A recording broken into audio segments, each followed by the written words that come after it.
Бишкек вокзалы кечки саат 9-да дайыма ушундай шашкалак адамдар, чемодандардын тарсылдаганы, диктордун монотондуу үнү. Бирок Нургүл булардын эч бирин укпады. Ал перрондо туруп узап бараткан поездге карап калды. Поезд менен бирге Асан да кетти. Алар университетте таанышкан, биринчи курста экономика лекциясында. Асан арткы катарда отуруп, Нургүлдүн конспектисин сурап алган. Кайтарып бергенде ичине кичинекей кагаз кыстарып коюптур. Жазууң сонун экен. Достошобузбу? Нургүл күлгөн. Мындай таанышуу ыкмасын мурун көргөн эмес эле. Ошентип 5 жыл өттү. 5 жыл ичинде алар баарын бөлүштү, сессиянын стрессин, дипломдун кубанычын, үй бүлөлүк кайгыларды. Асандын атасы ооруп калганда Нургүл 2 ай ар күнү чалды. Нургүлдүн иши кыйын болгон жумаларда Асан кабинетинин алдына горячий шорпу алып келчү. Бирок экөө тең бир нерсени айтпай жүрдү.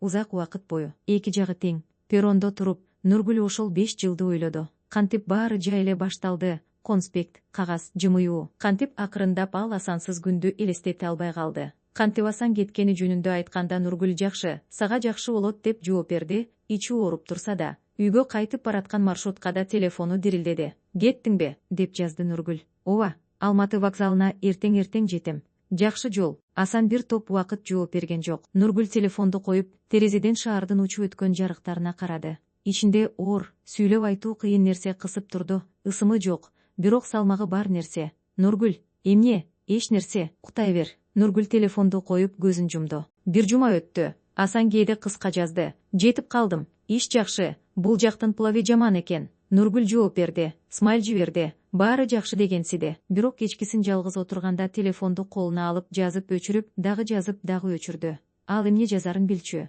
Бирок жазууга коркчу. Акыры бир кеч чыдабады. Саат 11-де чай ичип отуруп жазды. Асан, мага чын айт. Сен ал жакта бактылуумусуң? Жооп бир топ убакыттан кийин келди. Иш жакшы, акча жакшы. Бирок кечкисин бош болсом, сени ойлойм. Биздин эски кафени. Горячий американону. Сенин күлкүңдү. Нургүлдүн колу калтырады. Ал бир азга экранга карап отурду. Анан жазды. Асан, мен сага бир нерсе айтышым керек эле. Сен кетерден мурун. Бирок айта алган жокмун. Узун тынчтык болду. Нургүл демин кармады. Мен да. 2 сөз. Бирок ошол 2 сөздө 5 жыл бор эле. Нургүл эртеси күнү жумуштан 2 күн отпуск сурады. Жетекчиси таң калды. Бирок макул болду. Ал кечинде чемоданына бир алмашым кийим салды. Паспортун алды. Вокзалга барды. Алматыга поезд менен барды. Так Асан кеткендей. Купеде терезеден чабылган талааларга, сары күрөң кырларга, кичи станцияларга карап отурду. Жөөгү тездеп согуп жатты. Корккон жок. Тескерисинче, акыры туура нерсе кылып жатам деген жеңил,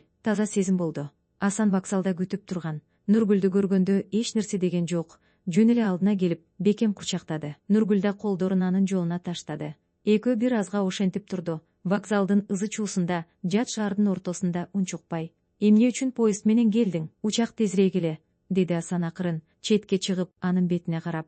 Поезд менен баштаган элек го, деди Нургүл. Поезд менен бүтүрөлү. Асан жымыйды. Тааныш, жылуу, 5 жыл бою жакшы көргөн жымыюу. Бүтүрбөйбүз, баштайбыз. Биринчи ирет колдон кармашты. 5 жылдан кийин. Акыры